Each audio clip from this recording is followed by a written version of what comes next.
Ladies and gentlemen, welcome to the Blake and Sal Show with Mark, celebrating its 10-year anniversary, dominating the podcast world. Now sit back and relax, and let's welcome your hosts, Blake, Sal, and Mark.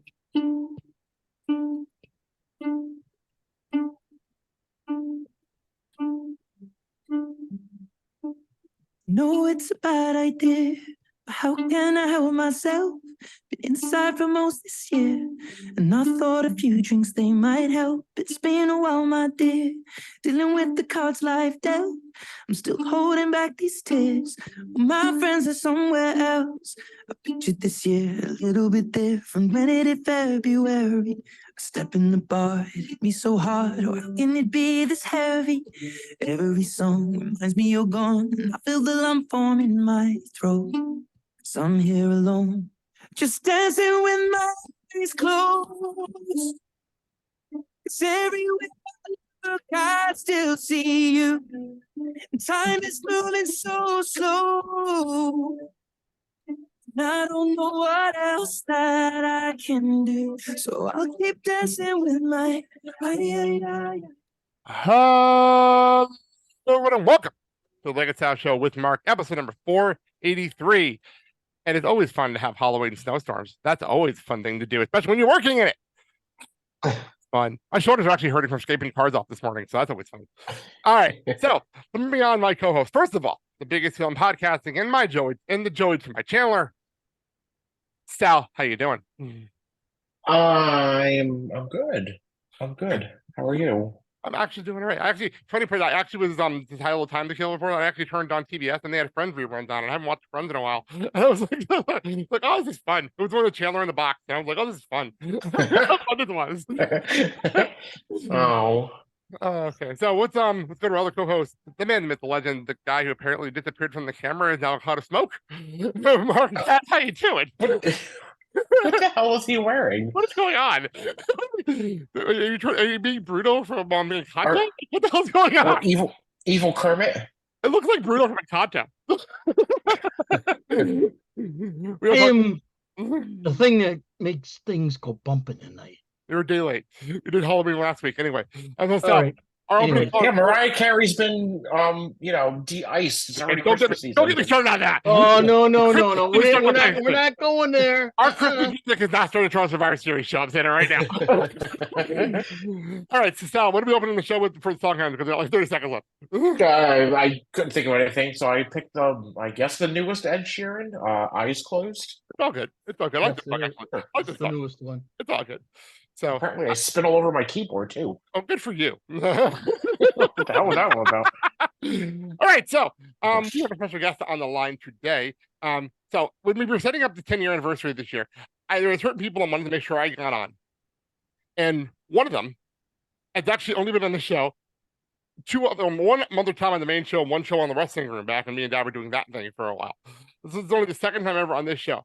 He was the very, very, very first guest on this show back in 2013, which is a crazy sentence to say. But I realized, because it was 10 years ago, and the only person that had theme music back then was Dad. He's the only one that had theme music back then. I did my theme music. So,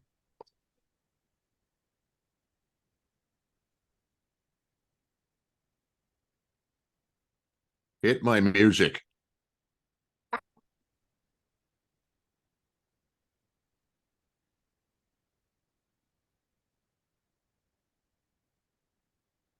let's bring it on for ProWrestling.net. Jason Powell, welcome back to the show.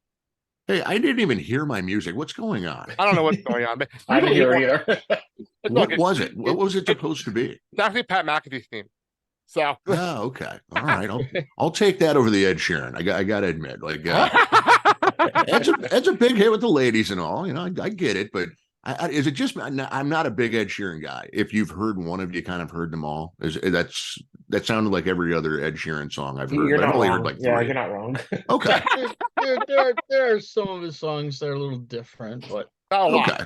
Not a whole lot. Not a lot. We played enough on the show over the last 2 years to know that. God, it's not like Taylor Swift or anything. You know, I have to say, it is a pleasure to be here with Sal. You have always been my favorite. I know. Oh, I know. My name is always in your mouth. Yes. Oh my God. So, all right. Well, damn them kids. right, Sal? That's right. What? Actually, I should let me change that. Change get your background up. Where's your background? What's your cat? Yeah, there we go. Just tell the catchphrase now. If you can get a screen up. There it is. Oh, Them nice. kids. He even trademarked it too. So every time we use it, we gotta pay him. Okay. As I've learned recently, you can't just put TM at the end of something because it's actually trademarked. I learned that recently.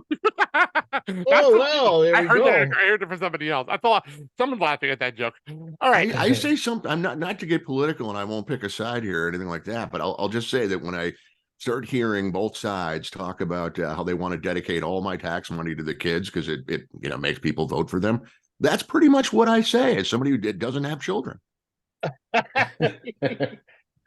That's right.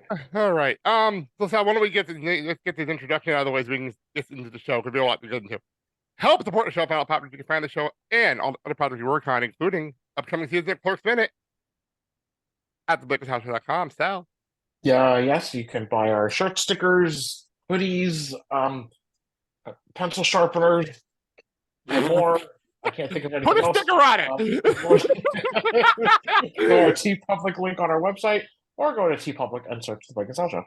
Hey, do we have our Blake and Sal show with Mark resistance bands for their exercise fake? Not an actual metal item to active. But remember we were on below the collar for a while there for no reason whatsoever. I think literally got an email as we were going on the air to belowthecollar.com is closing. I got an email about that. Oh, are they? Yeah, I just got an email about that literally as we were going on the air.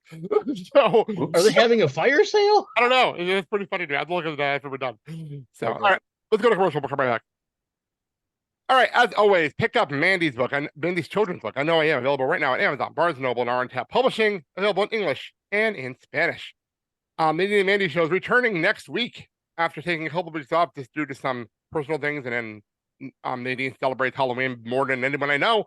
So they record on Tuesdays, and she took off for Halloween. So next week they'll be back. And I'm hearing there's a special guest on the schedule for next week's show as well. So I'm hearing things. So I was pretty that show. Hearing things. And also, if you haven't already, go vote in the Blake and Sal Show Awards. Right now, there's links in the description of the show. It's actually turning out to be fun because everyone has votes already. That never happens this early. So everyone got votes already. So that's exciting. So, Jason, why don't you tell everyone where they can find you as we get into things here? Well, before I do that, so we're pimping a children's book with "fuck them kids" on the screen. It's my wife. Right. It's my wife's book, so I have to plug it. I got, yeah, okay. I'm not complaining. I actually appreciate this format. So yeah, I run the ProWrestling.net website, also the Pro Wrestling Boom free podcast. You can find that everywhere. Do the drill. Do a search on Apple Podcasts or wherever you get your podcasts. I feel bad for those, or wherever you get your podcast, but it does beat the hell out of running through the long list of places you can get podcasts. So there you go. Fair enough. We do the same thing. We have a whole list, so I don't even bother to tell anybody anymore. Just go to the website and find them all. Exactly. Just makes life easier. So before we get into our normal stuff today, Jason, I have a question for you. The answer is 3. Well, I thought it was 42. If your best friend was getting engaged and you found out if you found out one of 3 ways, what would be the best way for you? Phone call, text message, or on Facebook? I mean, I would think a phone call would probably be the right way to do it. I would say Facebook the Facebook would be preferred because I'd have an excuse to not go to the wedding because Facebook is terrible and I wouldn't go there. Well, so Sunday to Sunday, I'm watching the pitiful Giants Jets game. And I go to my Facebook page to see people talking about it because it was pitiful. And all of a sudden I see this guy, now fiance, putting up that they're engaged. That is how I found out my best friend was engaged. Well, congratulations, Sal. Thank you. Now, I'm very happy for you. When's the big day? Who knows? I love the story. I'm not gonna lie. It's a classic style story. You have to tell the story on the air. Well, what's really weird is when it popped up on Facebook, there was a picture of him, Patrick, and underneath there was captions, he said yes. Yeah, that's how I figured it out. Tell this story because it's a great story. Go ahead. Okay, so it was Sunday, and he was very adamant about ordering Chinese food. So I'm like, all right, whatever. So order Chinese food. We're eating. I'm watching the Devils game. I'm not paying attention. Whatever. I'm done eating my Chinese food, and he takes the fortune cookies out of the bag. And little did I know, he swapped them out from the ones that the restaurant gave him. So I crack one open, and I just take the one half. I shove it in my mouth because I'm, wanted my cookie. And I immediately spit it out because it was the most disgusting fortune cookie I've ever eaten in my life. And then I promptly looked at the fortune that was inside, and I thought it was a little odd because it was facing down. And there was nothing on the other side. There's usually like lottery numbers or like a Chinese word or whatever. So I think that was kind of weird. So I flip it over, and it says, "Will you marry me?" So I'm thinking, whatever. So I take out and I go over him. I'm like, look at this fucking thing. How stupid is this? So then like the nervous laughter kicks in for him, and he's like, well, will you? And I'm like, well, will I what? And he's like, will you marry me? And I'm like, what? So completely thrown off guard, which is very hard to do. And that's the story. So I love it now. That's so you. Patrick didn't do the like hiding the ring in a piece of cake or putting it in a glass of That is a wine. terrible idea. It's a terrible idea. I mean, it could have been on the bottom of my fried rice. Okay. Oh man, I had it. That was a great. You texted me that. I was literally laughing my ass off. And Yeah, and he posted the picture so quickly. It was like we didn't make any calls yet or anything. So then his sister saw, and she's like, "Oh, you better call mom and dad before they see it on Facebook." It's like, "Oh yeah, we should probably do that." So we called his parents, and then I went downstairs and told my mother, and then I called my sister, and then you saw it by the time I was on the phone with my sister, and Yep. Hey Sal, did you by any chance like make him wait until intermission before you would give your? I mean, it's during a hockey game. No, it was during the third period, so game too. I was not paying attention for most of the third period. No, but we did win the game, so that was good. That was a good game too. Not good. You were playing my Wild that day. I was flipping between that and the NFL. Yeah, that's right. Oh, wait, I think the rematch is tonight, I believe. It is. It is. Or Thursday. Thursday night. Yeah, Thursday night. I only know this because I can't watch the game here because I YouTube TV now instead of Spectrum. We changed it over, and because it's a Minnesota, for some reason in Milwaukee, Minnesota is considered a local market. So you're kidding. We can't get the game on ESPN Plus here. That's weird. Oh no. So I actually listened to Sunday's game on the radio. I have the radio app on my phone. So listen to that about actually on the radio. That's super weird. So it's only Minnesota. It's only Chicago, ironically. Well, I can't watch it, no problem.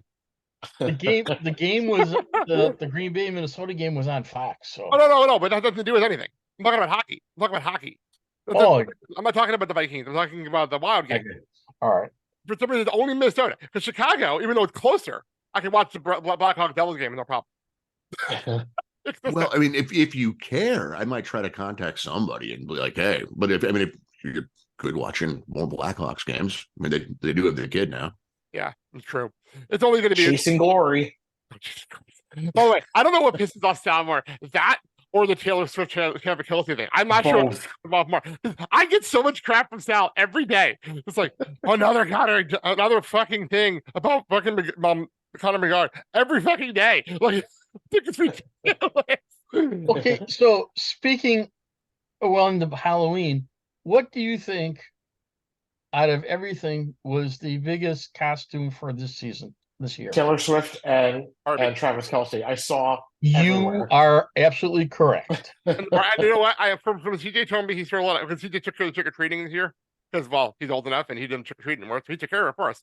And he took care of everything. Him and Kyle. And apparently, what CJ told me there was a lot of Barbies he saw. I saw a lot of Barbies too. Yeah, a lot of Barbie stuff. Like, even Danhausen went as Barbie. I know, that was great. That was amazing. Barbiehausen. That was fantastic. All right. So okay, I there's no smooth transition from an engagement story to this, but there was no condition at all. And I swear to God, we've had way too many deaths to talk about on this show for the last few months. Way too many. But me and Sal are good Friends fans, so I had to put this in here. By the way, the background is actually a song I heard on TikTok this week doing all the tributes. It's actually Brett Morgan's version of "I'll Be There for You." That I actually found. It's very low key and it's very mellow and I'm gonna turn off that before I cry. So Matthew Perry passed away, age 54. It sounds like he had a heart attack and drowned in his jacuzzi. Surprised everybody. But at the same time, I read a quote. Matthew Perry said, it's crazy living in a world where people are going to be shocked, but also not surprised when they die. And it's exactly how I felt when I saw the story. I said it to Mandy, exactly what I said to Mandy. I was like, I'm not sad because I'm not surprised. Mhm. But it's also shocking because he was still young. Yeah. But a huge Friends fan that I am. But he also put out a quote that said, I don't want Friends to be the only thing I remember by. So I will also shout out one of my favorite cameo appearances he ever made was in Scrubs, when he guest starred on Scrubs as Murray. And his dad was also guest starring on that episode too. So that was a fun one. So I'll throw that out there. How old was he? 54. 54. Man, I mean, I agree that is too young, but just remember, like when we were like, in our teen years, and like, well, he had a good long life. I know, but also keep in mind so I'm a big audiobook person. He's one of the only audiobooks I have not finished because I can't get through it because everything is so depressing in that book. It is so fucking depressing. Like, oh my god, it's so hard to listen to. But with his book, there is somewhat of a happy ending. Oh yeah. Not anymore. Not anymore, no. No. But it is good to know it's out there, by the way, that he has an audiobook that he recorded himself with his voice. That's nice to know it's out there. Wow. So that's cool to know. So, but yeah. Sal, any other words you want to say? I mean, obviously he was great on that show. I mean, he did other things. He did a couple of movies, but I mean, Friends is what he was really known for. It is sad. It is sad, but what can you do? I mean, Exactly. It's one of those weird ones. This is like I don't know how to react because there's not really much to say on that. The only thing I can think with Matthew Perry is from how he started on Friends to when Friends ended, and how his character and him matured throughout the series and the different movies he did, which were somewhat out of his comfort zone, but he made it work. I just think that he realized in life too late about his addiction and got help for it and wanted generally to help everyone else that had the same issues, any type of addiction. And he was very truthful on it. And he said, if you want help, all you have to do is call me and I will help you out. And he spoke it as the truth. And he'll be there for you. Yeah, there you go. Yes.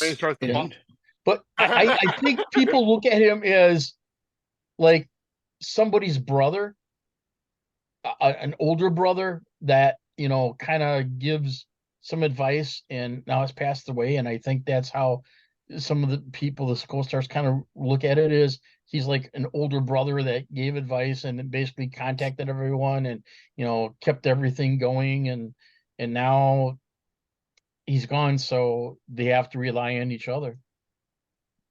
Exactly. Jason, any words? I don't know if you were a Friends fan when the show was on. Yeah, I was gonna say, I might be the worst person to have on after a member of the Friends cast. Like Courtney Cox, I could talk about. Yeah, Bruce Springsteen video, the Scream movies. That's about it. The only thing worse would be if you had me on when David Schwimmer died, because he's the reason primarily that I didn't watch Friends. I couldn't stand that guy as the girlfriend's brother or the girlfriend's boyfriend, future husband on the Wonder Years. He was just a flaming bag of wuss. I just couldn't stand him. And so, yeah, I never gave Friends a chance. To this day, I haven't. I know the theme song. I know the character names. It kind of ends there. Fair enough. It's kind of weird when Marcel the monkey basically gets more attention than David Schwimmer. I will say the reason I had to do the intro the way I did it was I know I sent Sal a Joey keychain, and I have a Chandler one on my keychain. So that was why I had to make sure I brought that up at the beginning of the show. So all right. That being said, wait, let me turn the volume back. Turn that down. Yeah. And now let's get into the crazy world of professional wrestling. All right. First things first. NXT. I'm not gonna lie, I don't have a whole lot of notes after NXT 2 Halloween Havoc. I thought night one was better. Honestly, I thought night one was a better show. I enjoyed night 2, but I don't know. It did not keep my attention except for like the fun stuff with metaphor and stuff like that. I don't know. The show did not work as well as that one for me. Jason, I'm sure you had your hit misses up before I came on. So night 2, Halloween Havoc, your thoughts? First off, you can tell Sal's now engaged, that he's like taking phone calls in the middle of the show. Actually, you know what it is? We're both technically on the clock. So we both have to have our work phones next to us. We both have our work. Oh, okay. All right. I My thought work he phone's was, next to me too. My work phone's next to me too. I thought the future Mr. Sal was giving him a call and grilling him on the air, and he just couldn't wait. But yeah, Halloween Havoc night, it was fine. You know, they gave you the big title match. They loaded it up with just enough to keep things interesting. But I think it made sense that night 1 was the bigger and better show because, let's face it, night 2 aired on Halloween. True. Very good point.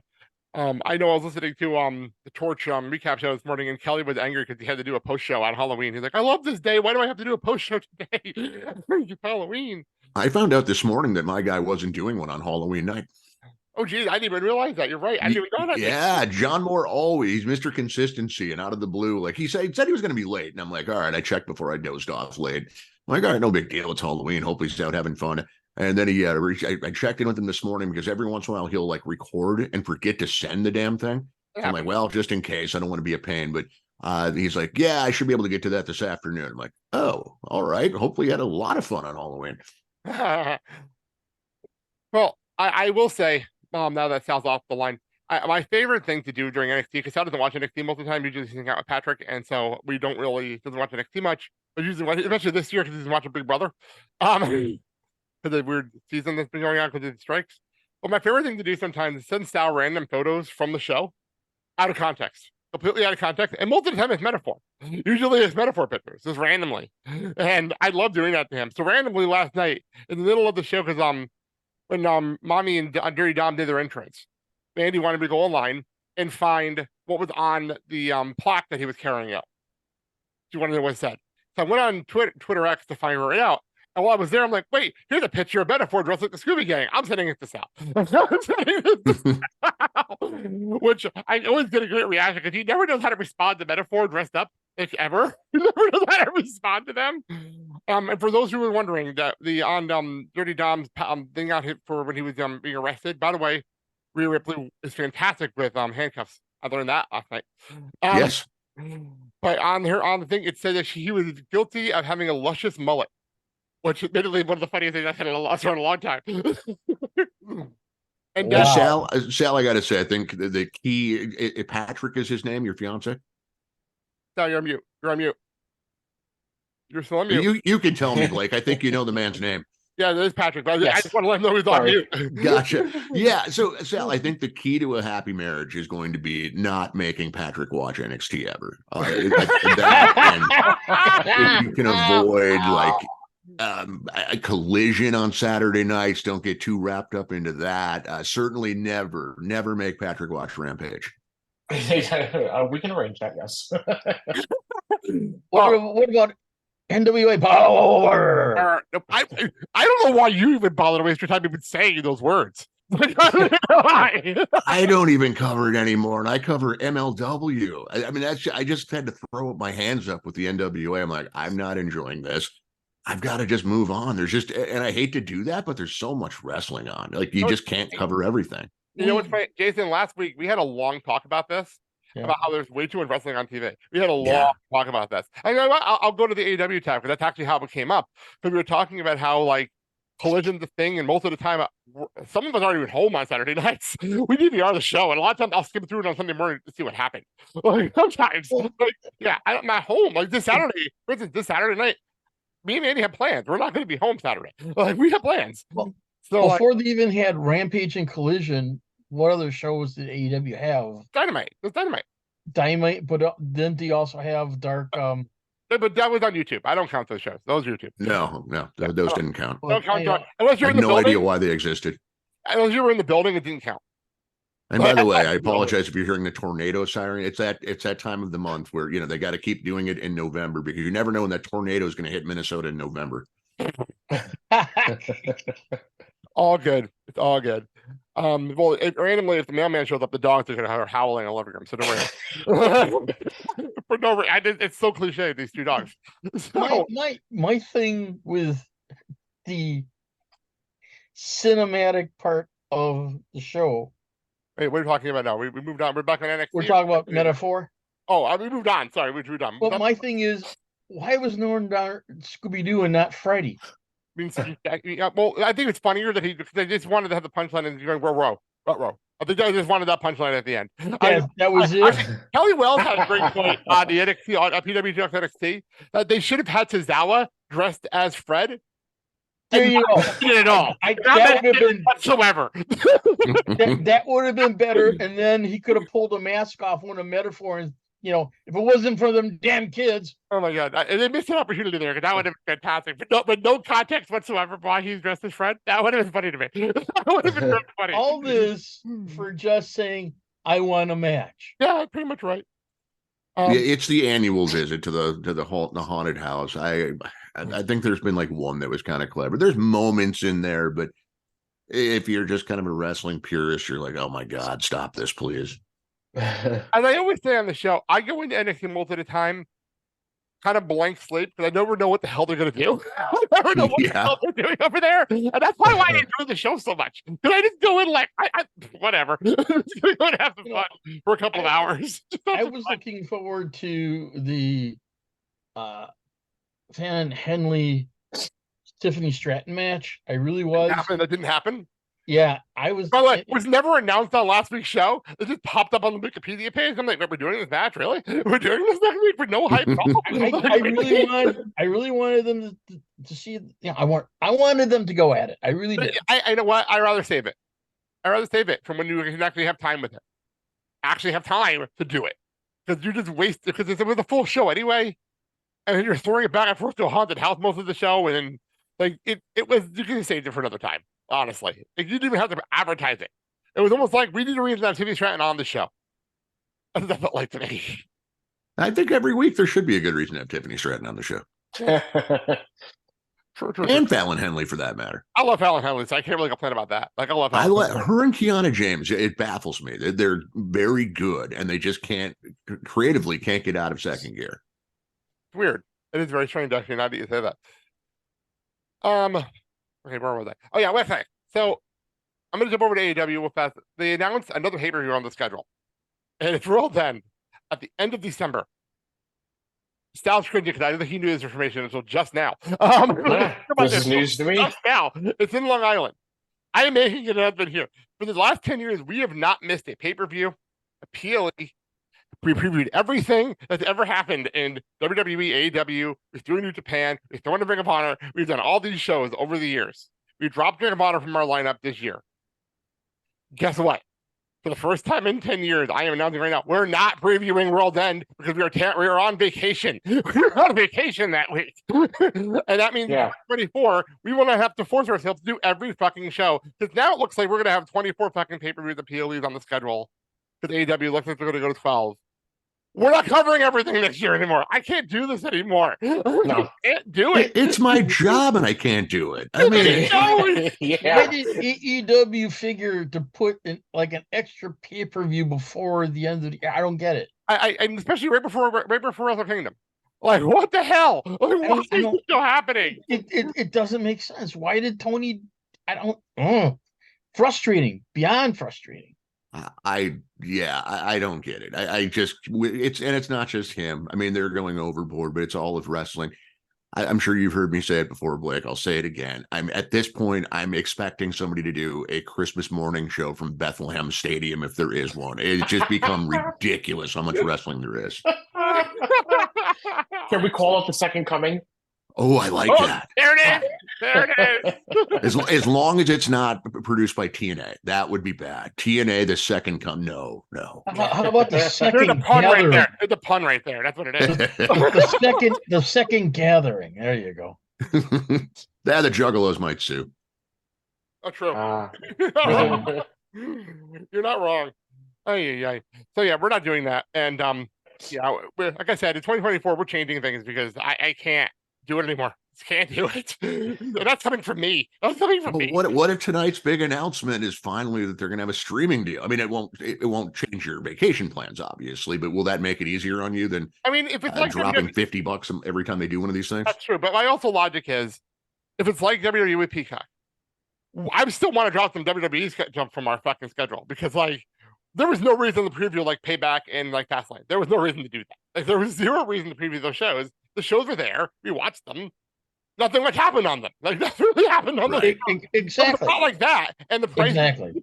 That's fine. I'll watch the show. It doesn't mean. Yeah, I mean, if and people you keep announce, saying like, "Oh, go ahead." I'm sorry. If you announce that you're going to do a preview show, you would think you would put a match on there, so basically people get excited for the live event. But if you don't do that, all it is blah blah blah blah blah blah. Dead to me, it's dead airtime and repeat advertising, regurgitating things that we already know.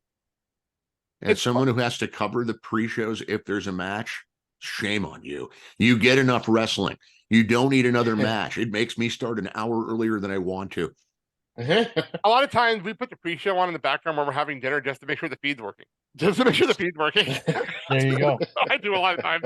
I feel bad. On the background. So, my approach for NXT like expanded theirs to an hour for God knows what reason. It was 30 minutes and nothing happened on it.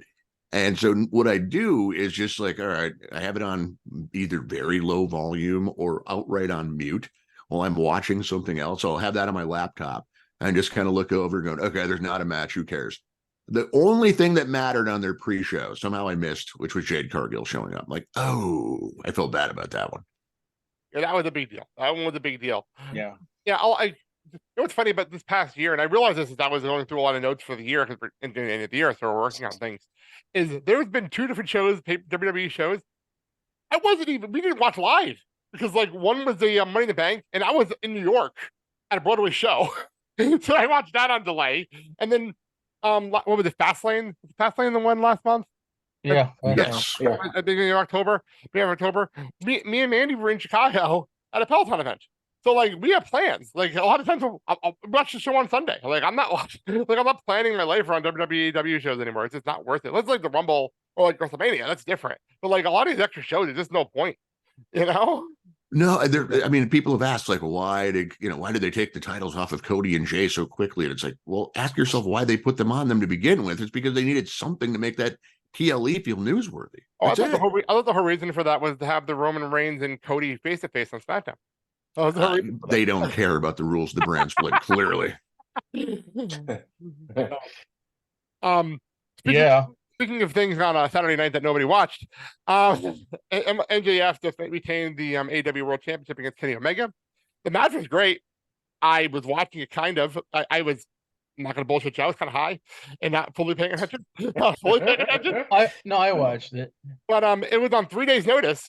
If you didn't watch Dynamite, you didn't know it was happening. You didn't even know it was happening if you didn't watch Dynamite. Oh, come on now. They plugged the hell out of it on Rampage. 3 days, bitch. Like I said, nobody knew what was happening if you didn't watch Dynamite. And now MJF is the longest reigning AEW World Championship. What happened, whatever the hell that means in AEW world, but the company's only been in business for 4 years. It's one thing when you say it about Gunther. It's a whole different story when you say it about MJF. Did they ever mention the day count? No, but I can look it up real fast. I don't know. I know MJF's like it's coming up on 1 year, but I was wondering like because I don't hear everything the broadcast team says when I'm trying to cover a show. There's just too much going on. A great video package on Collision, and then did not mention a number in there at all. Yeah, I think that's why. Yeah, I think they're like, well, Roman Reigns, Gunther. Let's not go there. I mean, it would still be impressive if Alva built for a year when your company's only around 4 years. It's still pretty impressive. I'm not gonna lie, but yeah. They mentioned that if he won, that he was basically going to. Yeah, but they didn't say a number. That was the whole point. They never said a number. I know. So basically, if you want reference, look up how long Kenny Omega was. That's the problem. You just solved the problem that we've been talking about for a while. You shouldn't have to Google shit. Google it. By the way, according to the record, was 346 days. So now, obviously, MJF has the record. So it's over. It was 346 days was the number. So he's approaching that year mark. Yeah, Full Gear, the show that Sal was at last year. That's right. 1 year. That'll be 1 year. I attended the Full Gear, I think, the year before that. There you go. So because I remember because Sal was sending me video from literally live from the building as I was and we were posting it up on the Blake Sal Instagram page from the building. So that was fun that night. Nice. So And what was it? Was that Collision where Bryan Danielson got? that was Dynamite. Where Danielson broke his oracle bone against Okada. Yeah, but I believe it was matching against Okada without getting hurt. right. But I believe it was last week's Collision where he went against Andrade. El Idolo. Yes, it was the previous week's Collision when he actually legitimately suffered the injury, which makes you wonder, like, how did they let him get in the ring again with the orbital bone injury? But exactly. Supposedly, he said it was partially fractured, but supposedly they still cleared him to go, even though he had a big black eye and some bruising, and they still let him go. But Tony cares, you guys. Come on. Tony cares about these wrestlers. They're all his friends. His friends, his action figures, whichever. And it's going to be a great show tonight, just like every AEW show has always been one of the greatest he's ever had. Yeah, that's why. That is right there is the reason why I stopped listening to the AEW podcast a long time ago. But all the time I'll listen to I just listen to the Tony Khan episodes, and I mentioned it about a few months, about 6 months ago. Like I stopped listening to that because everything is like, this is the greatest match ever. Oh my god, this is amazing. Every single match is great. Yay! Oh my god, like God, it's annoying. I mean, so bad. He needs to quit making this product about himself as much as he does. I mean, I just mock it now. How many times you have to hear Tony Khan's name during a show? Like, why do make it a drinking game one night? There you go, make it a drinking game. you couldn't have Ric Flair show up in a different way. Oh no, it has to. Tony Khan needs to let you know that he's the reason that Ric Flair is there. And he's a gift. Though he was his present, like he was a gift to still. Apparently, he has purchased Ric Flair out of bankruptcy. And he's just gifting him now to Sting. If I'm Sting, I'm like, what the hell do I do with this? I don't want his bar tab. Is there a return policy, an exchange policy, anything? If I'm Sting, I'm like, is there a cash option, brother?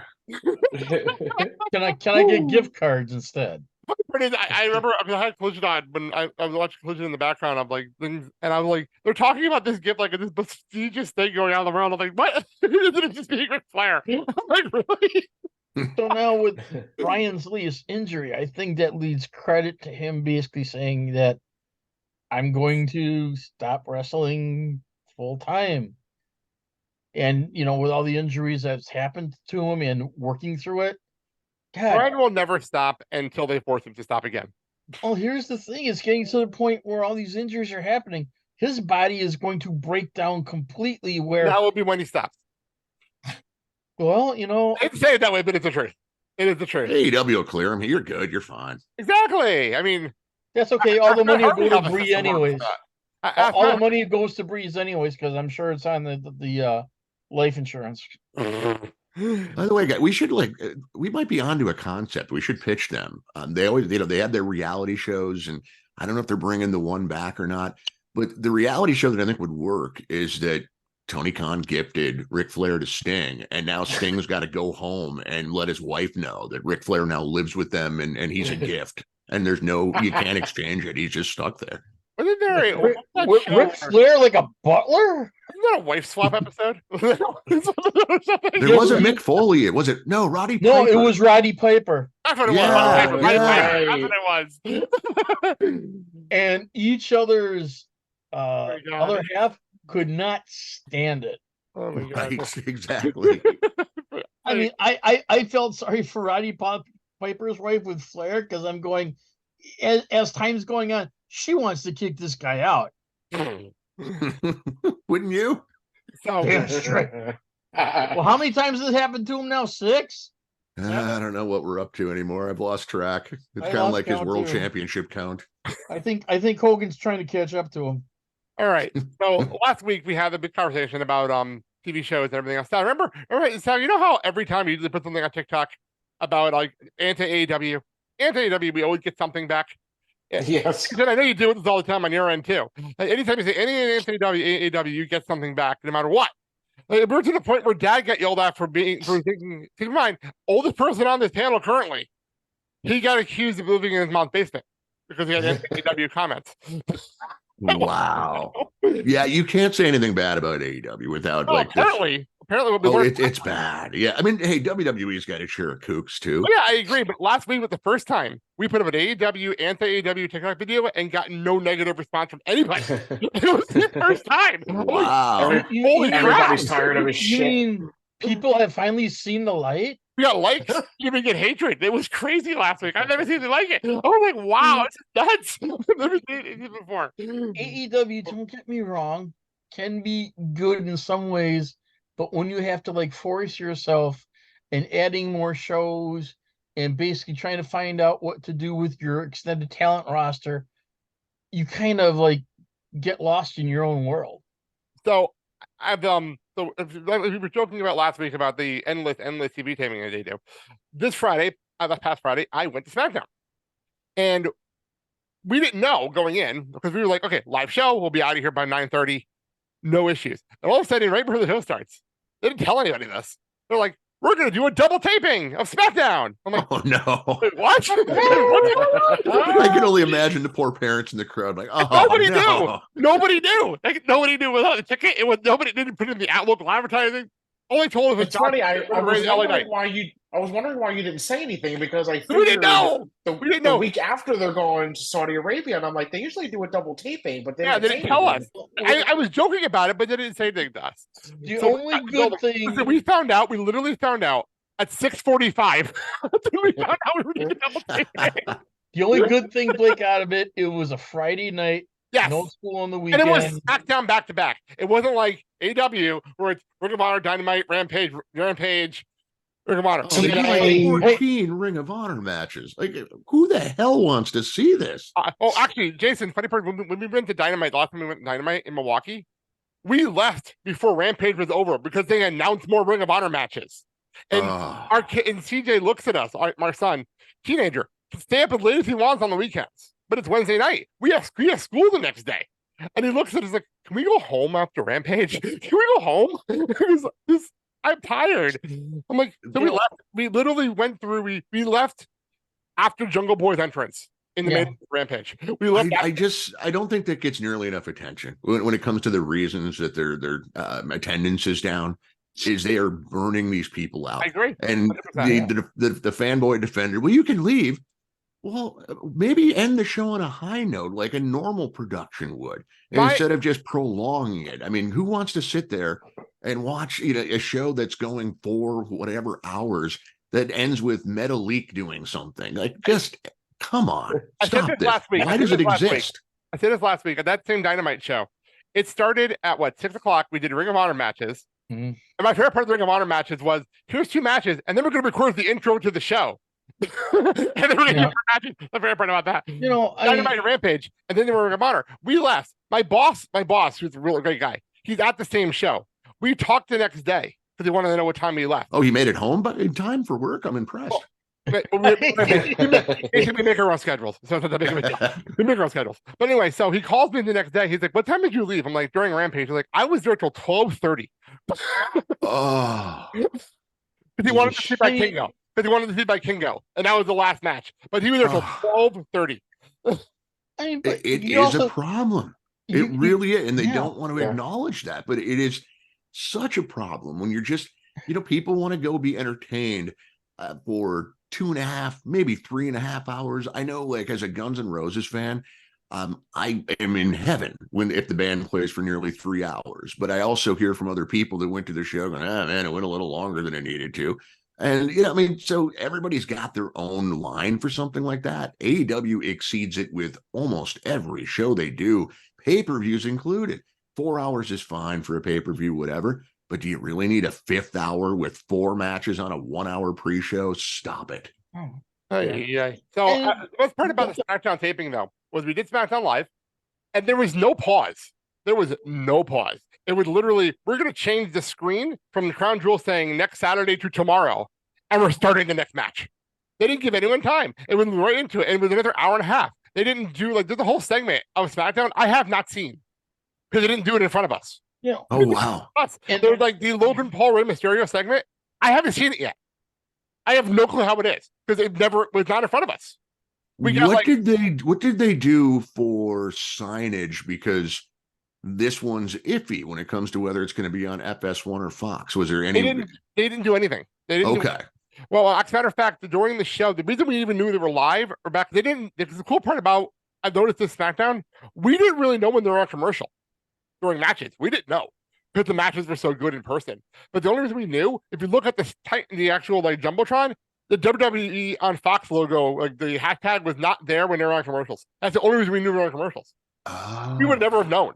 If we were, they've come a long way with that. Remember, yeah, like, it was really through those cool. they'd send people to the ring and then go to 4 minutes of commercials. Yeah, and, like this was such a smooth production. Like this was such a great production, and we were out of there by 10:30 after 2 tapings. Like it was out of there by 10:30. It was great. Like, it's not bad at all. No, it wasn't. Fantastic. Like, and the crowd literally stuck around for almost all of it because they were told Josh Cena's coming back out, LA Knight's coming back out, and the minute that was said, nobody left. Everyone wanted to see them again. This is what Tony has to realize to run, and I show it's a smooth production, smooth transition. You don't get that with Dynamite when you're doing okay. We're gonna Ring of Honor, okay, then we're gonna do Particle Collision, and we're gonna do this, and then you gotta wait for them to change the ring skirts, and before you get everyone situated and get that in. I mean, if you're gonna do something and you're gonna advertise a product, it would behoove you to say, okay, we're going to have a / Dynamite Collision taping or / Dynamite, whatever. So that way you can basically adjust your schedule going, well, it's 11 o'clock at night. I'm going home. I'm tired. I remember. Can you get any of you guys give me a good reason why Ring of Honor truly exists? I don't watch it, so I can tell you. I watch it occasionally. The only reason I think it exists is for fanboy Tony Khan. That's a very good reason. All right, you win the internet. Yeah, because I was being honest. We used actually funny part. We subscribed to Honor Club to watch at the beginning, and after like 2 weeks, I'm like, I'm not watching this. I'm not watching this anymore. So I canceled Honor Club. We don't do Honor Club. And the funny part is, like, Final Battle back in the day, I do out of my way to watch the show. I'm like, it's happening. I'll see the results I'll see the results as it's happening or the next day. Like, time. Like. And here's the thing: there's a channel that we've got on YouTube. Oh, we don't have it anymore. We lose tomorrow. By the way. Fight Network, where they're having Ring of Honor classics. Okay, let me say something about that station because we no longer have it by the time this episode drops. Okay. So because we have YouTube TV, because of the whole NFL package thing, we obviously. The NFL package. I don't do the NFL package. I'm not spending all that money for games I'm not going to watch. But like I want to watch Giants Jets, so I went, and Red Zone's a separate channel. You have to pay like $10.50 to get Red Zone. So I had to watch Red Zone this week so I could watch Giants Jets. And so part of this package with Red Zone was like the Impact Wrestling channel. And Nation. By the way, the Impact Wrestling channel is the same one that's free on Pluto. Yep. Same one. This one, the Fight Network, when they were airing Ring of Honor classics from HDNet. And you could see the production. Oh my God, it's in there. We had the old Ring of Honor, the red and square and everything else black. And it's like when they were announcing a match between Tyler Black and Bryan Danielson, American Dragon. And I know I've watched that match before. I've seen that, really? Wow. And you have Nigel McGuinness wrestling. I'm going, okay, this is great. This is good. Why don't you put this on Pluto? I know. Yeah, that's funny. What are they going to say? So I will get into more of a SmackDown when we get to Crown Jewel. But one thing I will say, Pfizer Forum, if you put on the website that the doors open at 5:15 for a show that starts at 6:45, open the door at 5:15, not at 5:45. Oh. And have people outside fuming because you're literally costing people money in the building because people wanted to get merch, they wanted to get food, they wanted to eat for the show. Like they want to get their seats. Like everything, everyone does. And at the point where people started chanting "Let us in" around 5:30, and there's thousands of people standing outside because it was a sold out building. So there's thousands of people standing outside the entrance. That happened here for Elimination Chamber, and I don't remember the year, but it was the first Wyatt's and Shield match, just to give you a time frame. Yes, great match too. And it was at Target Center, and it was one of the coldest days of the year, and they did the same thing. I think it's more of a WWE issue than the building. I think with TV and everything, they want to make sure everything's good to go. And so they're the ones who kind of decide when you open the doors, even, just despite what's advertised, what's listed as the time. But yeah, people were ticked. They're standing outside freezing, waiting to get in while I'm just sitting in a bar having chicken wings across the street going, it looks cold out there. I'll wait. So I will get into Smart one. stuff on Crown Jewel because a lot of it ties in with Crown Jewel. Couple quick notes from this week's Raw. The Creed brothers, much to Sal's delight, debuted on Raw against American Outfit. This was awesome. I've been a little bit cold on the Creed brothers lately because it's been the same act over and over again on NXT. This was a fantastic debut on Raw. Like, holy crap, I loved this match so much. Sal, you were freaking out texting me because you were loving this. Yeah, I mean, I love the Creed brothers. I've been following them since day one in NXT, pretty much. And I'm so happy because they really work their asses off, and they deserve to be on the main roster. So I was very excited for them that they finally made it. Yeah, it was exciting. I enjoyed them on Raw, but then to see them on NXT in their match. That was weird. That was strange to go from this awesome match on Raw and then this weapons-filled crazy match on fucking Tuesday. That was weird. I mean, and you're watching the match as it's playing out with Humberto and Angel, and you're looking at the back of Julius, and it's 3/4 of his back is bruised, and then that one last Brutus ball into the table. And all of a sudden, you're wondering why you're seeing blood on Umberto's chest or side. No, I thought that was at the tattoo. No. Brutus's left ear got cut really bad. A joke. I was going for a joke. Make fun of those. Maybe it was supposed to like match the tattoo somehow. I don't know. Sure, it wasn't his grandpappy just giving him another cut. I'm just wondering. Anyway, Jason, Creed Brothers debut on Raw. That was fun. It was, yeah, and I wonder watching NXT if the idea was that this was their final. I mean, there's nobody's ever having a final appearance in NXT anymore, but like their final full time run in NXT, if they're being called up to the main roster, and that's why they just went out there and went as all out as they did. But yeah, it was a bit much, especially considering I couldn't even tell you. Some of it's my bad memory and watching too much wrestling, but. Can any of you recall what actually led to these teams having this violent match together? I think if they explained it on commentary, but again, Booker said it, I'm not 100% sure. But I think if I like it, man. If I think I understood it, it was because of that Battle Royal, the Bada Bing Bada Boom Battle Royal thing, where Angel and Umberto eliminated the Creeds, even though they thought they were eliminated, so that pissed off the Creeds, and then they spun the wheel last week, and that's how we ended up here. Right. I think that's it. Yep. Yeah, I mean, I think I still don't know that it necessitates that much violence, but what is with Booker? He started doing that bit during Trick Williams' entrance, and now he's like working all those lines into his regular commentary. I don't know. I'm still getting yelled at on TikTok for hating Booker T's commentary so much now. I'm still getting yelled at for that. Well, shucky ducky quack quack.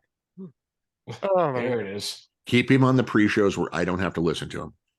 Please find somebody else. I don't know who, but find somebody else. Well, what was it? Booker kind of gave a shot to yes, and about oh yeah, man, yeah. He forgot the wrestler's name or misnamed her. Was that on Raw or was that on NXT? Because that was on NXT. Okay, NXT. Are you talking about Michael Cole? No, but Booker messes up all the time, so I'm not sure which one he's talking about. Which time he's talking about, that's the problem. I'm not sure. Like, when Michael Cole messes up, we make fun of it because it doesn't happen that often. When Booker T messes up, it's all the times we ignore it. That's the problem. Yeah, when he has a good show, you're like, damn, when did that happen? I know, like, when Cole makes a mistake, they're allowed to make fun of it because it doesn't happen very often, you know? I just love it when the table in NXT gets broken, the announce table, and all of a sudden here, oh, there goes my candy. Yeah, what's up with that? So, from what I've understood, Vic Joseph needs like candy on his. I heard this like I don't listen to the podcast anymore, but I know him and Corey have a podcast, so Corey was gonna give him shit about it. And Vic said something along the lines of he needs to have like hard candy next to him just to keep his throat from getting too dry, which is fine. Doesn't he have pockets? or like a roll of like lice would be the trick probably. So like he had a bowl of candy there. I think it's different like on Halloween. Like it's one thing on Halloween because it makes sense to be there. Yeah. But look, this is a weekly thing, and I don't understand why you need a big bowl of them. But at the end of the day, have a pack of lightsabers. Like I have like a thing of candy in my car for the same reasons. Like Isn't that why you have water too? like, well, if you don't have a chance, like you can hide a piece of candy in your mouth when you're talking. Like, you can do that. Like it's easy. Like you do it all the time. I always thought I was good at that in school, then I'd inevitably get caught. I think you get better as an adult.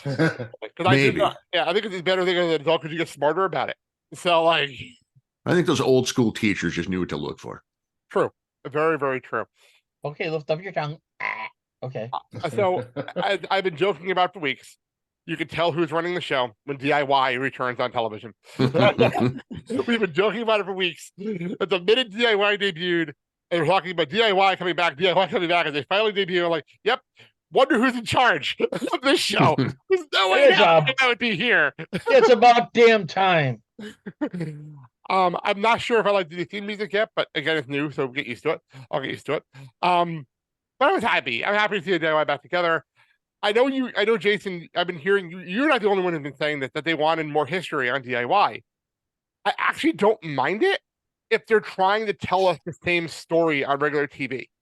Like if they're trying to tell the same story. If they're trying to say, we'll have them together for like a year and then break them up and tell the same story, then why rehash the old one again? I don't think they will. I'd be very surprised if Levesque tried to do that again. I think even if you do, I mean, there is part of your audience that obviously knows that history. I would think you'd have to change it up in some way and do it in a way where you're not insulting them. So, yeah, I mean, I really think that they're just acting happy-go-lucky to be back together. And I feel like there's a part of the audience out there going, I'm late to the party. Like they're watching bad things on AEW where they make you feel late to the party. And so, yeah, I would definitely be telling their story right now. And when I say that, I don't just mean the last 3 weeks on Raw, like their video package. Yeah, fair enough. Yeah, like at least show them in NXT. Let's show like them. I would have been okay if they're like they go back to like the NXT Cruiserweight Classic and show them face each other, and that led to the sure. Yeah. Like that would have been fine. Like I think over on the Torch NXT 8 years back with friends of the show Tom Stott and Kelly Wells, they're currently at the point where DIY debuted in NXT. They're actually at that point 8 years ago, and they're talking about their first matches. And I'm like, wow, this is awesome. Like they're one of their first matches on TV was against Jordan and Gable. So like that was a big deal. It showed that kind of stuff and say, look, we've been together for a long time. We just broke up for a bit. Like that's fine. That's history you could show. So now that they're reformed and back together, who do you see as their biggest threat? Well, they're in the feud with Imperium right now, so that's the thing. So I guess eventually tag belts. Eventually, what do you think, Jason? I think their biggest threat is the Creed brothers overshadowing their debut and probably being a bigger deal. I mean, Levesque can book it however he wants. I honestly don't think they feud necessarily. Although I wouldn't be opposed if they just gave up on Johnny Gargano working as a babyface on the main roster. It's been so bad. I'm hoping that him being with Ciampa is going to make things better. I love Johnny Gargano in NXT, and I got a kick out of the way. But what he did as a singles guy in the main roster was dreadful. And if it's not going to get better, okay, let's turn these guys. And I would enjoy a feud with them in the Creeds. I think that'd be a blast. I mean, I know the way with heels at the end of the day, so he can be a heel. We've seen it happen. Yeah, and I just don't want him to be. The problem was when he came to the main roster, he took too much from the way. He was a babyface on the main roster, but he still tried to incorporate the wittiness. And I got a kick out of him as a heel. I did. But when you all of a sudden act like you're just way too happy to be there, it was a turnoff. Give me the underdog, Johnny Gargano. That's what I thought we were getting on the main roster, and we didn't. True. Very, very true. You would think that this version of DIY would be edgier. That'd be nice. Instead of chumming it up backstage with New Day and all the other tag teams, we're all just happy to be here. But then pull the bottom out and kind of say, you know what? We're just saying this that way we can cross you off as opponents, and get to where we want, which is basically the belts. Works for me. True. Very, very true. Although I will throw out there, I'm I should not be enjoying. I really should not be enjoying Tozawa with American Alpha. I don't want to be enjoying it, but maybe Tozawa is just a fucking like R-Truth to me, where it's kind of like that's funny, that's stupid but funny. I think that's what Tozawa would be right now. Where it's like, why am I laughing at this? I should not be laughing at this. Here's the thing with that though, is that it's great comic relief, and it basically kind of connects you. Like, oh yeah, he's with American Alpha. I want to see what's going to happen next because this is so funny. I want to see more of the funny stuff. Let's see what happens. And if they break him off down the road, it's great. But he's kind of like the funny cousin at a wedding that basically screws up the best man's toast and is so flipping 3/4 of in sheets in the wind that I want to see what else happens. Remember that, Sal. Remember that. Let's see here. The only thing I have left is The Miz, which I'm not sure what to make of it. I wrote down question mark turning phase, but I'm not sure what the hell is going on with The Miz right now. Because he could be. I was like, are they turning him? And then by the end of it all, I'm like, no, he's still being The Miz. I don't understand what's going on. What do you think, Jason? I think he probably is, at least in the short term. Maybe they get something out of him and Gunther. If they're serious about doing something with him and making him matter again, I think that probably, and I'm kind of kicking myself for not thinking of it. I think this is the route to go, because if you just start giving him wins as a heel, you might make the baby faces look bad because he lost so many times. Where if as a baby face, you get the people behind him and they want to see him win, and maybe he struggles to get that elusive win. He's not going to be the guy that beats Gunther. I think we can all pretty much bet on that. But I do think that Miz needs in-ring credibility. He's a talented guy. He has can talk all day long, but there's just it's become a joke. The guy went almost like a year without winning a match. It was ridiculous. And I know John Cena went 2,000 days, but John Cena's never around. It's different, yeah. It's completely different. I think for Miz, I think they should guide him to eventually having a match with Seth Rollins for the belt. Hey, if you can get him to a point where people take him seriously again and think that he actually has a chance to win, great. It worked for Shinsuke out of nowhere. No one and Finn Balor. I didn't see that coming. I was like so down on Balor. So Levesque's creative, that team has shown the ability to kind of heat people up in a hurry. All right, so let's jump over to Crown Jewel happening this Saturday afternoon. People hearing this on Friday, so tomorrow. I'm not gonna lie, as much as they keep announcing these international shows, announce more. I'm loving Saturday afternoon wrestling because tonight times are free. I'm loving it. So, well, I mean, being super selfish, but I love it. Look, on their calendar, they got one in Perth and they got one in Berlin. No, but just keep announcing these shows. I love afternoon wrestling shows because the night time's free then. Like, I absolutely love them. But, this is the only one I'm not, because it happens to be my dad's 70th birthday party. So fair enough. I have to. It's going to go until 9. So I got to cover the show, do audio, and then drive over in the dark and into Wisconsin at this time of year, as you guys can attest. Yep. Look out for deer, and then hopefully I'll be able to. I won't be able to do Collision live coverage, so at least there's that. Oh yeah, well, you nailed it, Sal. There you go. I'll be at we'll be at Evil Night Brooklyn on Saturday night, so I won't go to Collision either. So I'll be there. So anyway, we have the kickoff match. We joked about it earlier. There's a kickoff match on the show. The funny part is, it'll only be on like the last 15 minutes of the hour of show. So that's really much how this is going to go. It is Sami Zayn versus Jaden McDonough. Why is it not show the kickoff show and then just throw it on the main show like they made a big deal about Sami being there last time? I have no idea. But this match really didn't mean a whole lot, so I'm assuming Sami wins.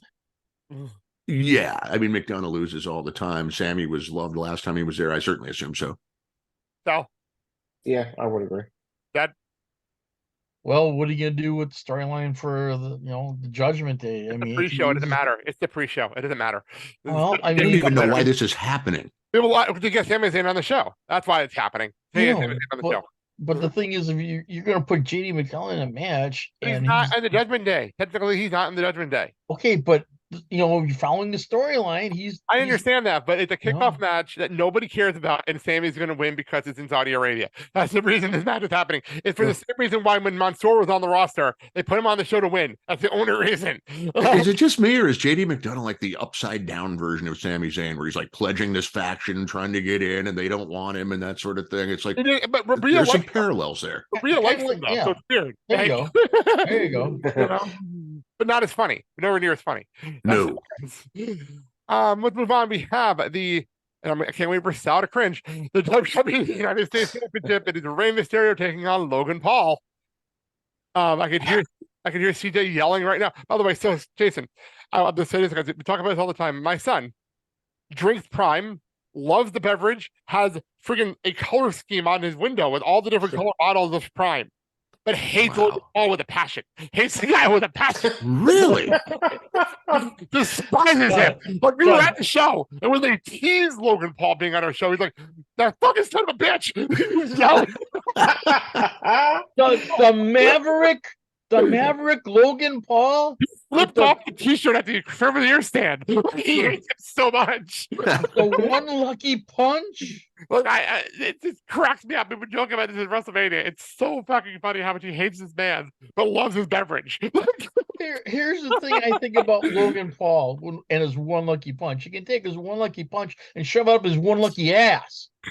Because here's the thing: if you go out and be legit, then be legit in the boxing ring and have your ass kicked a couple times and put in the hospital with a broken fucking arm or at least a broken jaw, so you don't have to hear your fucking words spew out of your goddamn mouth. Time code. Where's the time code for that one?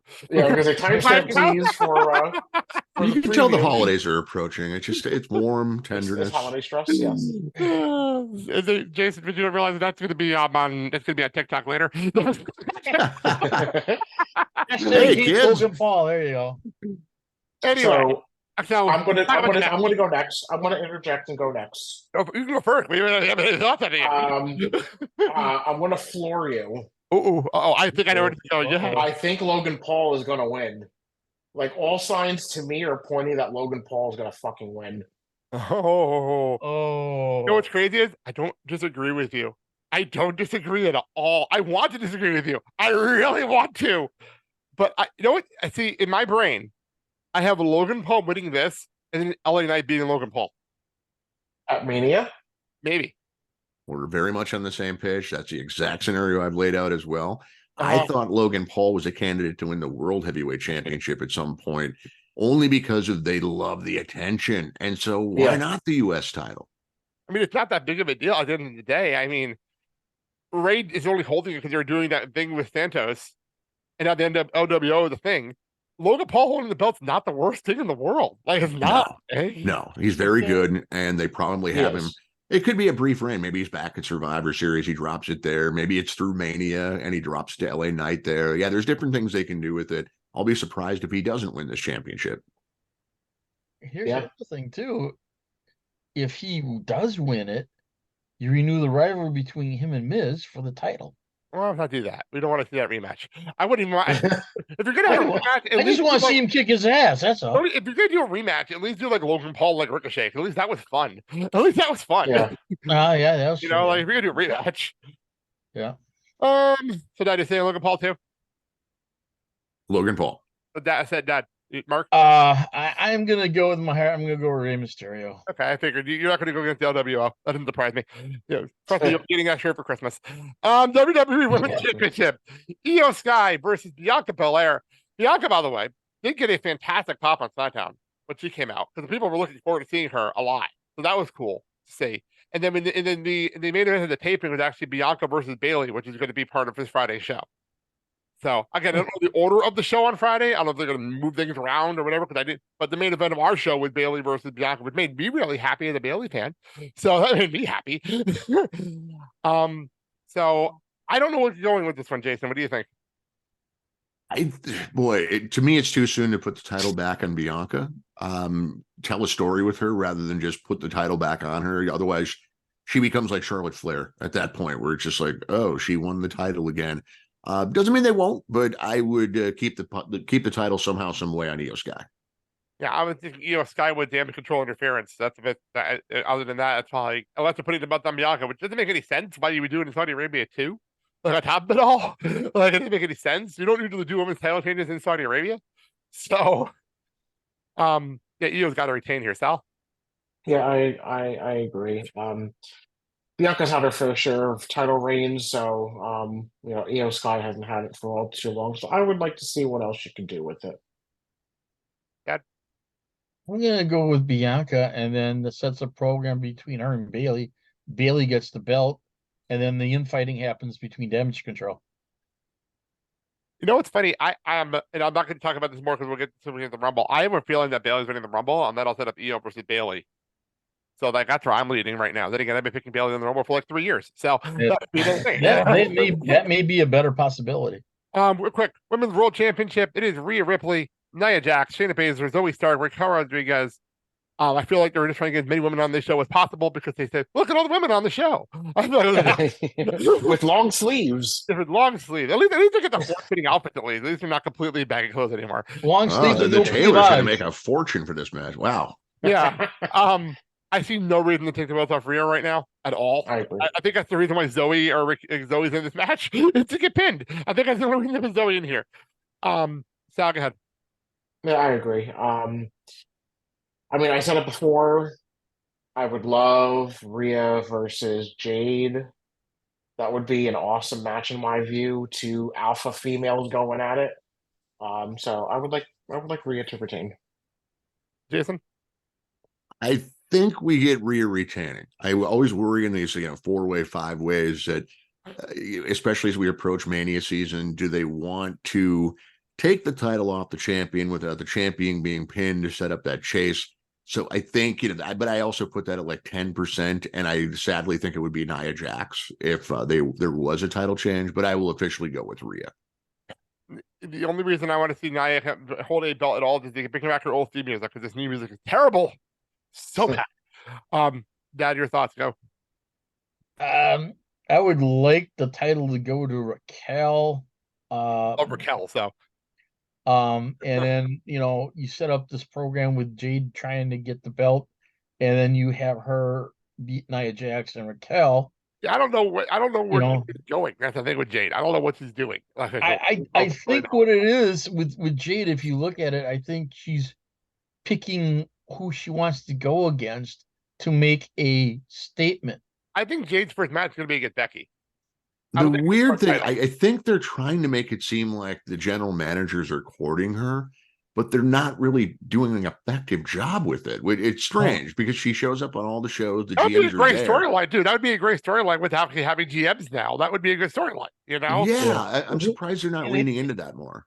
Here's the thing. I could see Jade having a match against Natalya, getting situated, and then basically calling out her opponent. Always Natalya. and then calling out her opponent, whether it's Shayna, whether it's Zoe Stark, whether it's Nia, whether it's Raquel, but then she's going to be like calling her opponents going, and my next opponent I'm going to quash is boom. See, I'm in the boat where I'm thinking that if they're going to have her win, you have her face, you push her big, and you have her against like Becky, and then you have her against Bianca, and you have her against Rhea down the road. Like you do these matches, you do the big matches, because you don't know. We don't even know how long Jade's contract really is, and how long she's going to be around, how long she's not going to go right into acting. We don't know anything. So don't waste your time like one Tony Khan and do some big matches right away. But no, get her established first before she goes into after the bigger fish. Because if you don't, then people are going to go, why the hell did you bring her in? What is this shit? She doesn't go through the blood, sweat, and tears to get what she is. You're going to give her a free pass? But you know what, though? That actually sounds like a good move because then it's going to be better if you want to bring other wrestlers from AEW. They look, we made evented with Cody, and now here's Jade getting this massive push. WrestleMania nights 1 and 2. My prediction is you will see that. You're going to see Jade in one main event, Cody in the other, and the crazy thing about Cody. The crazy thing about Cody is like Tony could have stopped this. He could have triggered a 2-year renewal, and he chose not to. That's a crazy. I know you said it before. That's crazy. Yeah, I asked him about it, and he wouldn't comment. But they had a great show.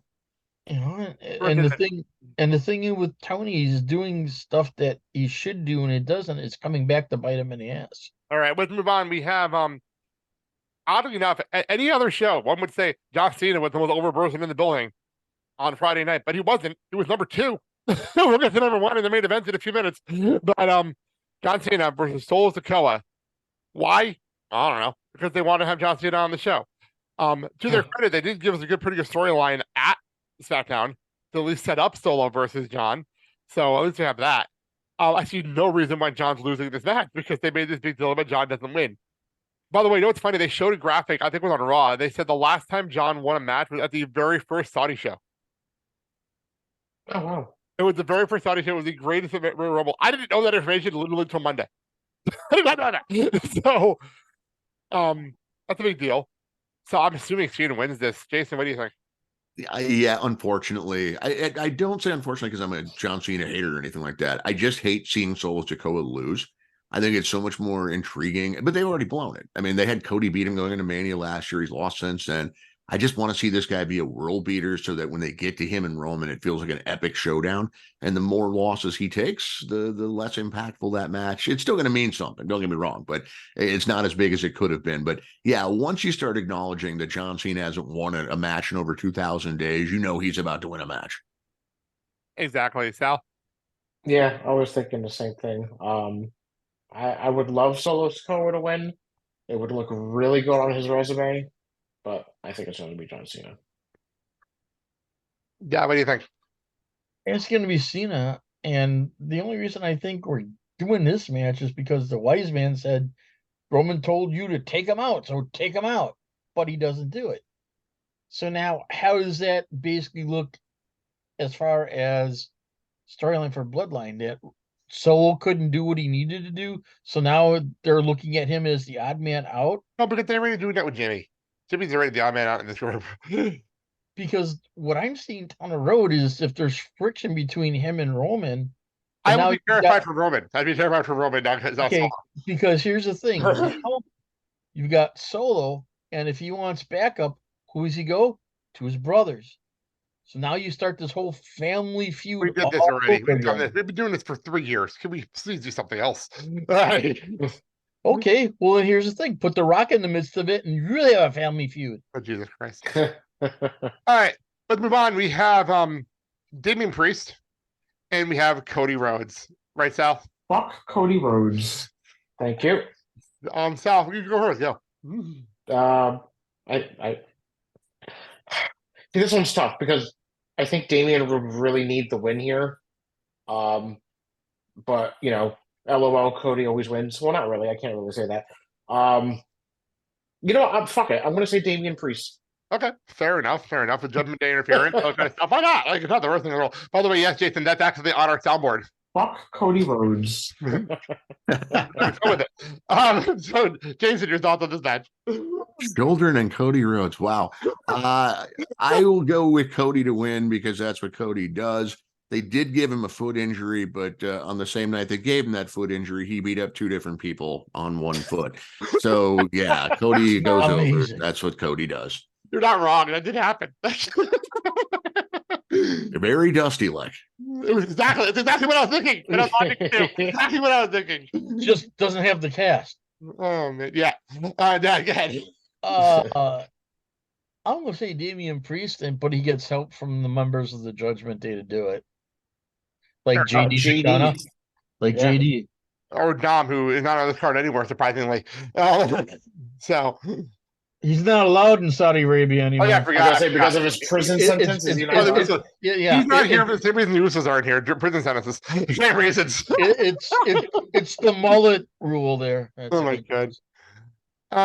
So yeah, I think I said Cody already. So World Heavyweight Championship, we have Seth Rollins taking on Drew McIntyre. You know what's funny? My brain obviously is saying Seth Rollins retains, Seth Rollins retains, Seth Rollins retains. I give them all the credit in the world for this because I didn't expect to have a whole storyline based around the pandemic in 2023. Didn't expect that. That was a nice surprise. They did not say the word pandemic for 2 years, and they're actually bringing it up now. But I also love Seth telling him to get over it, which I love. That part of the storyline as well. But as much as I'd love to see Drew retain, I don't know his contract status, and that's the only reason I'm laying towards Seth for now. Unless Jason, you know anything about Drew's contract? Rumor is up in, I think it's post Mania, and I don't think they've worked out a new deal yet. Doesn't mean they won't. My prediction, I'm going to say that this is the loss that sends McIntyre over the edge. So Okay. Seth retains. Maybe there's something fluky and there's a ref bump and what have you, and it drives McIntyre over the edge. Fair enough, Sal. Do we see Shinsuke making a trip just to interfere? Why not? Didn't they bring out, what was it? The first UK trip, didn't they have Karrion Kross in the crowd just to like yell at like Drew McIntyre and disappear? There was supposed to be there. Yeah. I think Seth Rollins retains. I mean, it would be fun to have Drew win and be champ again, but I don't know. Something's telling me that they want to continue the Shinsuke Nakamura Seth Rollins feud. Interesting. For some reason, I just think he's going to come out and do something to interfere. Hey, by the way, did you happen to see that Tozawa was facing Shinsuke on Monday? No. Yeah, Shinsuke put out a challenge and Tozawa answered it. I'm not joking. I'm not joking about that. Yeah. I'm going to say Drew wins and he gets his moment in the spotlight with the crowd and the fireworks and everything else. That gives Seth a little time to kind of have his back rest up. But then they're going to be feuding again and he'll drop the belt. You know what? I'm going to throw out there. I'm picking Seth to win. If Drew wins and then they have Damian Priest cash in immediately. There you go. Ooh, That is an option. I like that. There That you would go. be a twist. So then you have Drew becoming the champion, which he wanted. And then they take it away immediately. Yep. And Damian gets it. So now that makes Damian top dog in the Judgment Day. That'd make it interesting a little feud too. Drew versus Damian would be very interesting. Because here's the thing, according to what they say, there's no leader in the Judgment Day. I know. I'm just throwing it out there. I know. So I mean, this would make perfect sense for him to cash his money in the bank and beat Drew That'd and be cool. get the belt. And then that makes him top dog in the I can Judgment totally see that happening. It's just something that came to mind. Like that's something they would do. Like totally something I guess Triple H doing. Oh, definitely. They've done that before. They've done that before with Triple H in the ring. They've done that before. So like I totally see it. And then you got Seth going, you got beat by, To shock the crowd. That would be a crazy moment. Main event. Undisputed WWE Universal Championship. Don't know why it's still undisputed. Roman Reigns continuing on with Paul Heyman in his corner against the most over man on Friday, and he came out 3 different times, and that place was louder every time. For one LA night, like holy crap! Like he came out the first time, the Roman Reigns did his entrance, and LA Knight came out, and that surprised everybody. That got a massive pop. But then he came out for the match on the main event of SmackDown, and that got a big pop. But the third time for the second episode of SmackDown, the crowd was electric. Like, it was insanity in that building the third time. Like, I didn't expect it the third time around. Like, he didn't a pop the second time. Like, it was nuts. By the way, there was a lot of yas going on throughout the entire concourse the entire night. Yeah. It was nuts. And a lot of let me talk to you. Like throughout the entire conference all night. So definitely the most over man in the building. Unfortunately, he has no chance in hell of winning this match because it's Roman Reigns. Jason, am I correct on this? I think so. I don't see Jimmy Uso on the card. I'm guessing he interferes and Roman retains. Sal? I think LA Knight does get a 3 count, but with no referee. And we play that little thing that they've been doing a lot of, and then Roman winds up winning. That makes sense. Unfortunately, I see Roman winning, but with help from Solo or trying to get help. Then Cena tries to intervene with Solo, and something goes wrong, miscommunication, which leads to an LA Knight John Cena match. I don't see that happening. I don't see that happening at all. I do. One thing I will throw out there is if Jimmy interferes, since he's not on Raw or SmackDown, can Jay just interfere too? And then Solo's the one that cost him the title? So then you continue the Jimmy Jay feud they're doing? Sure. They could do that. I mean, they are setting that up for the future. So, all right. Well, that is Crown Jewel. that is our show for Saturday. I think we should get out of here. I'll hit my song for this week is actually the brand new Green Day, which is The American Dream is Killing Me. I was listening in the car and then Alt Nation plays the brand new Green Day. I'm like, oh shit, I love this. This is great. I'm gonna go with this. Sal, take it away. Go. For more information, for more information on our show, including where you can find us on social media or watch the show on YouTube, go to theblakeandsalshow.com, and please don't forget, comment or leave a rating and review, and we'll read it on our show. It's not like you haven't been saying the same thing for a year. I know. Dad, say your thing. First, fuck Logan Paul. Okay. And put that in the soundboard if you want. I don't care. But hey, if you happen to have a local independent wrestling organization where you live at, patronize these people in these organizations. These are young men and women that are trying to come up in the world of sports entertainment, professional wrestling. They want you to see what they can do as far as moves, how they talk on the mic and the promo skills, how they develop their character, the whole package to get to that brass ring into a major organization. And that's all they want. And they want to entertain you to take away your troubles. So go patronize these people, but do it and act like adults and act responsibly. Hey, a little kindness goes a long way. And as always, it's been your pleasure. And still fuck Logan Paul. Jason, thank you so much for coming on. This is an awesome show. Why don't you give us more time where people can find you? Wrestling.net, and that is the website. News updates all the time, and live reviews of all the major television shows and pay-per-views except Saturday's Collision, because I'll be at my dad's party. And that said, the free podcast is the Pro Wrestling Boom podcast. Do a search for Pro Wrestling Boom on Apple Podcasts or wherever the hell you get your podcasts. Thanks, guys. Fair enough. And by the way, Jason, I want to say I've been loving the 10 years ago audio shows lately. I've been loving those 10 and 15-year audio shows. I've been listening to those at work. I've been really enjoying myself with those. So. I'm just shocked I haven't been canceled yet. I just figure there's something I said 10 years ago that's going to come back that might be in the ass. It's coming. I've been going back to our show sometimes. Like, did we really talk about that? Like, really happened on the show? Okay. Next week, if anything happened, it major happened at Crown Jewel, we'll talk about it. But as I said this out before we come around the year, we have TikTok comments, and they're not all negative for a change. So that's gonna be fun. Let's change that. Fuck TikTok. There it is. Oh! That all being said, thank you, Jason. I'm Blake. I'm Sal. I'm Mark. And you've been listening to the Blake and Sal Show with Mark. Have a good day, everybody. Hey, Logan Paul, if you want to come talk to me, I'm not hard to find. So get your ass up, find me, talk to me, and we'll straighten this shit out because you're an overrated hack that doesn't belong where you are. Thank you. Yeah. I hope I'm covering that fight. Thanks, guys. Thanks, Jason. Thank you so very much. Goodbye. And good night. Bye-bye, bitch.